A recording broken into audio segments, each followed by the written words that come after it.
একটা পরীক্ষা দিলাম রিডিং এর, একটা পরীক্ষা দিলাম লিসেনিং এর, আমরা করলাম, কোনো সমস্যা নাই, কিন্তু এরপরে কি?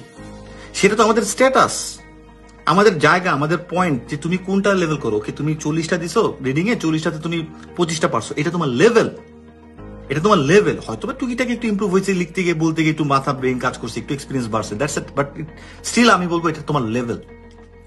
লেভেলটাকে ইমপ্রুভ কেমনে করবো? Back calculation, that is called, আমি নাম দিছি ব্যাক ক্যালকুলেশন। অঙ্কে আমরা ব্যাক ক্যালকুলেট করি, অনেক সময় অ্যান্সার মিলে না, শেষে অ্যান্সারটা দেখি অনুশীলনের শেষ দিক দিয়ে, অ্যান্সার হচ্ছে এত স্কোয়ার বাই এত রুট এত হোয়াট এভার ইট ইজ।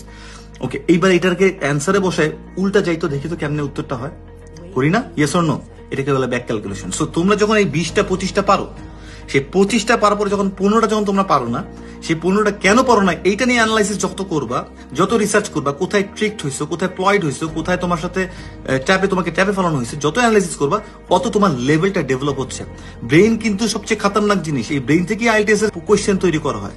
এই ব্রেইন তোমার যদি, কেন একটা মানুষ 8 পায় যে রিডিং এ, লিসেনিং এ 7.5 পায়, লিসেনিং 8 পায়, কারণ কি?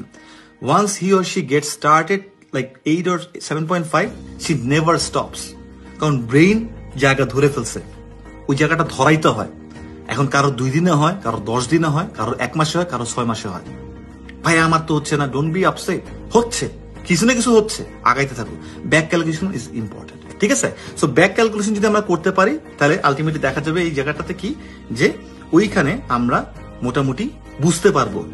হয়তো 15টা ভুল করলাম, হয়তো 15টার ভিতরে 15টা বুঝবো না, 5টা বুঝবো না, 7টা বুঝবো না, 10টা বুঝবো না, 5টা তো বুঝবো। এই ব্রেইন 5টার দরজা তো খুলবে every day, listening and reading every day, daily 5টা, কোনোদিন 2টা, কোনোদিন 7টা, কোনোদিন 1টা, ব্রেইনের জায়গা বাড়তেছে বাড়তেছে বাড়তেছে, ট্রিক্স গুলো আর ট্রিক করতে পারতেছে না।